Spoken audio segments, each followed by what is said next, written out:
नमस्कार, मैं हूं आपके साथ मयंक। तो देखिए, बिहार की चुनाव की तारीखों का ऐलान कर दिया गया है। जिस पर पूरे देश की नज़र थी, जिस पर पूरे बिहार की नज़र थी, उन तारीखों का ऐलान हो चुका है। चुनाव आयोग ने साफ कर दिया है कि बिहार में 2 चरणों में चुनाव होंगे।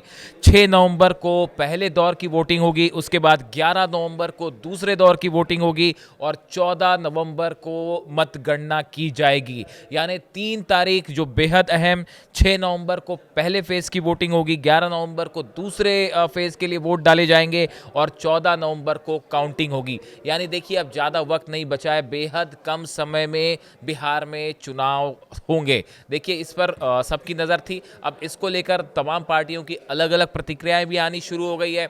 कुछ लोगों का कहना है कि बेहद जल्दबाजी में ये अनाउंसमेंट हुआ है, बहुत कम समय दिया गया है। और दूसरी तरफ कुछ लोगों का कहना है कि बिल्कुल फ्री एंड फेयर तरीके से ये अनाउंसमेंट हुआ है। यानी अब 2 फेज़ में 6 और 11 नवंबर को बिहार में चुनाव होगा। हम आपको दिखाते हैं चुनाव आयोग ने इस पूरे मामले पर क्या कहा।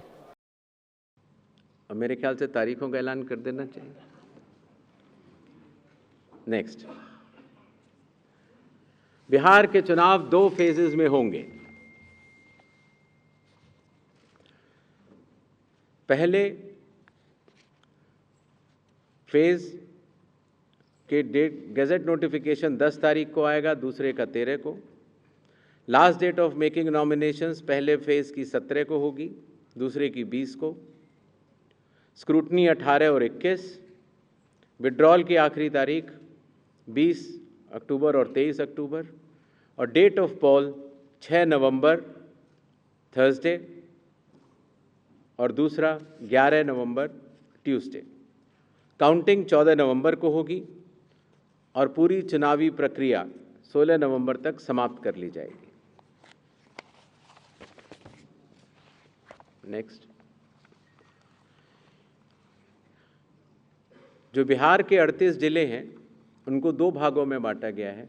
जो आप पीला रंग देख रहे हैं वो फेज़ 1 है और जो आप गुलाबी रंग देख रहे हैं वो फेज़ 2 है। इसकी सॉफ्ट कॉपी आप सब लोग को दे दी जाएगी। नेक्स्ट, बिहार के आम चुनावों के साथ साथ 8 बाई इलेक्शंस भी होंगे। जम्मू कश्मीर के 2, बडगांव और नगरोटा। राजस्थान के अंता, झारखंड की घाटशिला, तेलंगाना जुबली हिल्स, पंजाब में तरन तारन, मिजोरम में दंपा, उड़ीसा में नौपादा।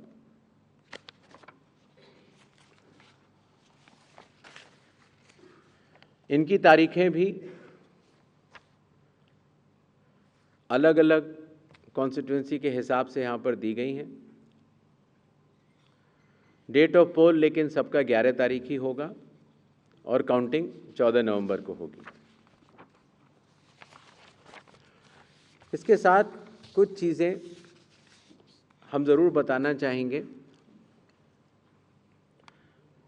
सबसे पहले मतदाताओं के नाम एक संदेश रहेगा, वो यह कि कृपया अपना नाम इलेक्टोरल रोल में ज़रूर चेक कर लें, क्योंकि अगर अभी भी छूट गया है तो नॉमिनेशन से 10 दिन पहले तक जोड़ा जा सकता है।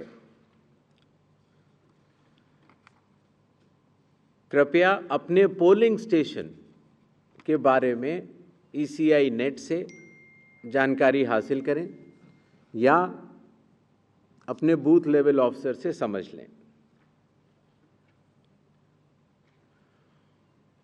वोटिंग जब आप करते हैं, अगर बाई चांस किसी कारणवश अगर आप अपना वोटर कार्ड लाना भूल गए हैं तो 12 ऑल्टरनेटिव डॉक्यूमेंट्स होते हैं जिससे कि आप अपनी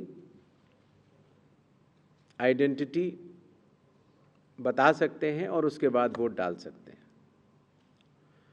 मतदाताओं को ये विश्वास रहे कि हर पोलिंग बूथ पर AMF that is assured minimum facilities उपलब्ध होंगी। वोटर इन्फॉर्मेशन स्लिप्स हर मतदाता को पहुंचाई जाएंगी। अगर आप मोबाइल लेकर आते हैं तो डिपॉजिट फैसिलिटी रहेगी, बिल्कुल निश्चिंत रहें। सर्विस वोटर्स हैं तो आपको पोस्टल बैलेट की सुविधा रहेगी। अगर आप दिव्यांग हैं या 85 प्लस ईयर्स के हैं तो आपके लिए होम वोटिंग की सुविधा दी जाएगी, बशर्ते कि आपको फॉर्म 12D भरना होगा। मतदान करने से पहले अपने प्रत्याशी के बारे में ज़रूर जान लें।